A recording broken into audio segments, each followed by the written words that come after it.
bonjour. Ah, écoutez, nous sommes le... Alors là, 18, 19.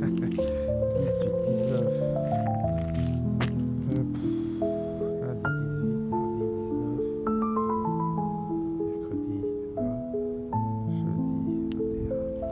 Voilà, on est le 22, j'y suis. Ah, j'ai un peu déconnecté du temps qui passe. Voilà. Bon bah la neige c'est terminé. Un épisode furtif. Ça dure pas longtemps la neige chez nous en général. Mais bon, c'était assez sympathique. Là vous pouvez voir les chevaux.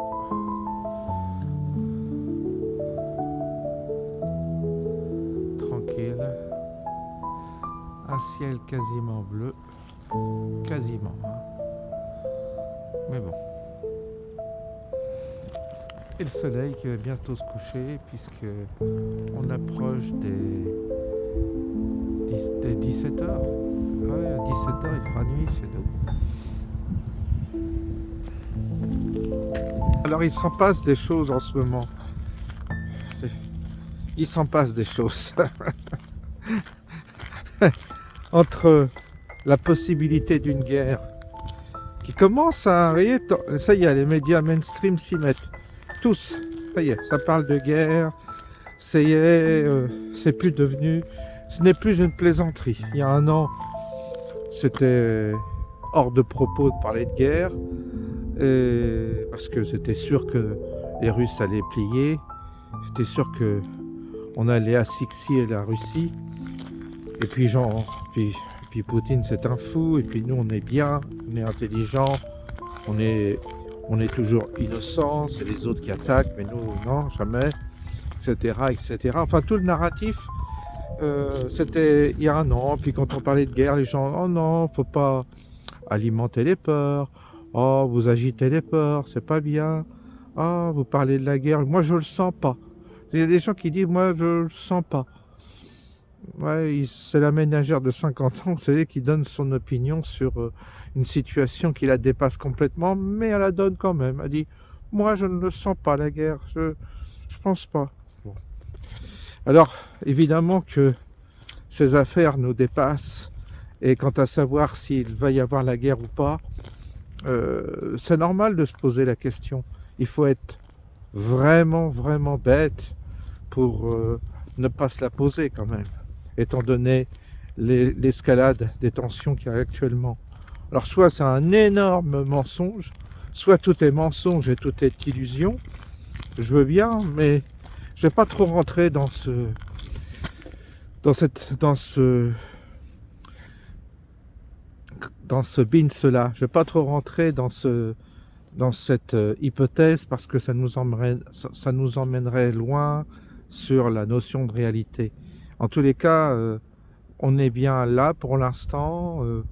Quand il fait froid, on sent le froid. Quand on met sa main dans le feu, on sent le feu, même si c'est une illusion. Et s'il y a une bombe qui nous tombe sur la gueule, je pense que même si c'est une illusion, ça va avoir des effets. Donc, voilà. Revenons sur Terre, redevenons simples, avec un principe qui est celui d'observer ce que nous interprétons comme la réalité, mais qui est notre réalité. Et en l'occurrence, c'est normal de s'inquiéter, de savoir s'il va y avoir la guerre ou pas. C'est normal de se préparer, c'est normal de l'envisager, c'est normal d'envisager toutes les options, oui. Mais cette option-là, on ne peut pas la mettre de côté, comme ça d'un revers de main, surtout quand on n'a pas les cartes en main pour parler de ces choses-là. Vous savez, qui a les cartes en main? Personne. Il ne s'agit pas d'agiter les peurs, il ne s'agit pas d'effrayer inutilement, mais il s'agit d'être réaliste et de ne pas vivre toute sa vie dans le déni, comme si on était dans un grand parc d'attractions et que tout cela nous dépassait. Vous savez, tant qu'il y a des morts chez les autres, la guerre n'est pas une réalité. Mais le jour où ça nous touche, ça devient une réalité. C'est comme le cancer. Tant qu'on n'est pas touché, on croit que ça arrive qu'aux autres. Tant que la guerre elle n'est pas chez nous, on croit que ça arrive aux autres. Puis un jour, ça nous arrive. Puis un jour, c'est là. Et là, on panique un peu. Là, on commence à comprendre ce que c'est. Là, on réalise ce que c'est. Et on est beaucoup moins désinvolte quand ça nous touche, évidemment. Donc cette désinvolture concernant la guerre, non, c'est une chose grave. C'est une chose extrêmement grave. Et je pense qu'il faut ne pas sous-estimer non plus les forces et les tentatives de l'État profond qui est toujours actif et toujours essaie de nous foutre dans la merde. Vous savez, jamais de la vie où l'adversaire sera éliminé. Il sera toujours là, sous-jacent. Il y aura toujours, de toute façon, des forces opposées. Toujours, toujours, toujours. Ça fait partie d'un principe. Et donc, il faut pas fanfaronner. Il faut être vigilant, ne pas baisser la garde et savoir que même si on s'est réjoui de l'élection de Trump, en espérant que ce sera une bonne chose pour nous, mais rien ne vous dit qu'il ne sera pas assassiné, rien ne vous dit qu'il ne sera pas atteint d'une maladie grave, rien ne vous dit que ce sera éphémère et que on retombera dans les abîmes du mensonge et de la guerre et de l'hostilité. Donc attention, on s'est réjoui, c'est bien, ça nous a fait du bien, mais il ne faut pas baisser la garde pour autant. Et là on le voit avec Biden qui a autorisé ses frappes sur le territoire russe. Ça relance le débat sur évidemment un conflit mondialisé, d'autant plus que là, Poutine ne pourra pas faire autrement que de frapper une des bases de missiles ou de fabrication d'armements sur le territoire européen. Je pense que là, il ne va pas falloir faire autrement. Alors, dans un contexte pareil, comme je le disais tout à l'heure, personne n'envisage la sécurité civile. Vous savez, normalement, nos autorités, nos responsables politiques devraient être au moins inquiets sur la sécurité civile, c'est-à-dire donner au moins des indications. Des indications comme ils l'ont fait en Finlande. Je crois ils ont donné un livret, ils ont expliqué à la population ce qu'il fallait faire. C'est ce qu'on devrait faire, préparer la population. On est tellement bon pour le Covid, on a tellement expliqué aux gens comment ils devaient vivre. Là, du coup, il n'y a aucune préparation et aucune anticipation qui est faite en cas de conflit. Est-ce que si vous entendez la sirène ou des pompiers ou de la mairie, je ne sais pas, il y a une sirène normalement qui se déclenche, il y a un nombre de coups de sirène et ce nombre de coups de sirène correspond à des attaques, à des bombes ou des bombes nucléaires, ça dépend.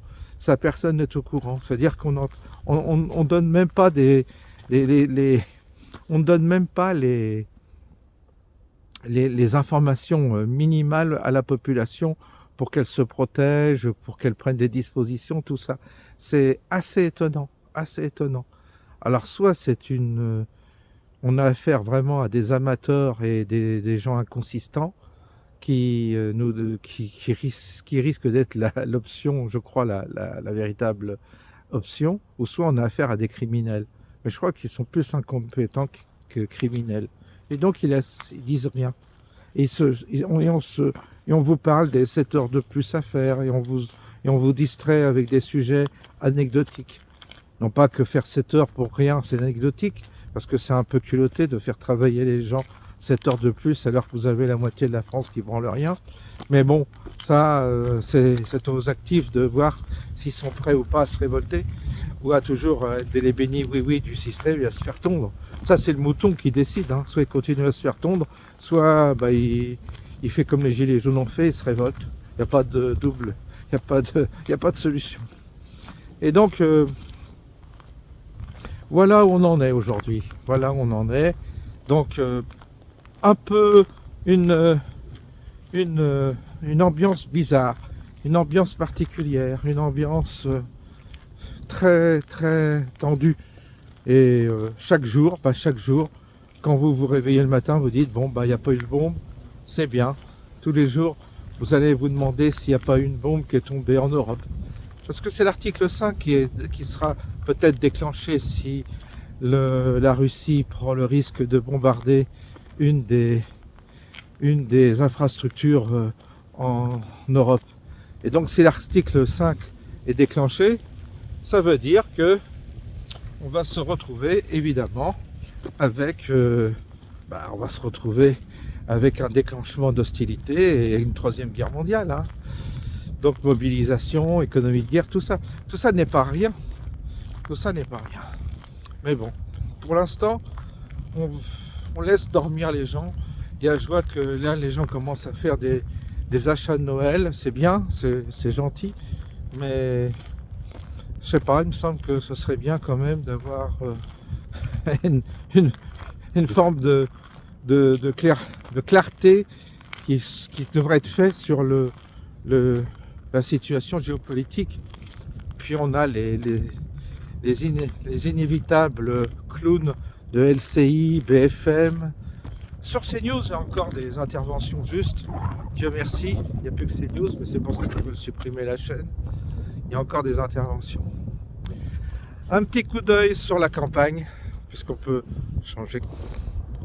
Il fait vraiment froid là, hein. Wow.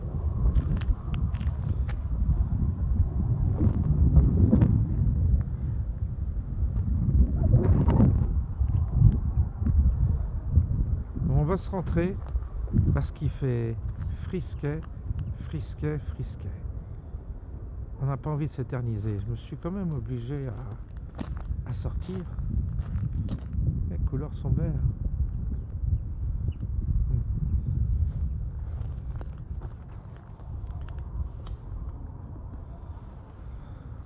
Ouais, il fait frisquet. C'est pas trop envie de s'éterniser. J'ai un copain, il va faire des bains dans un lac gelé. Là, il y a des stages qui sont organisés comme ça pour. Alors là, il faut vraiment avoir du courage pour se baigner dans un bain gelé en plein hiver. Alors ils font ça.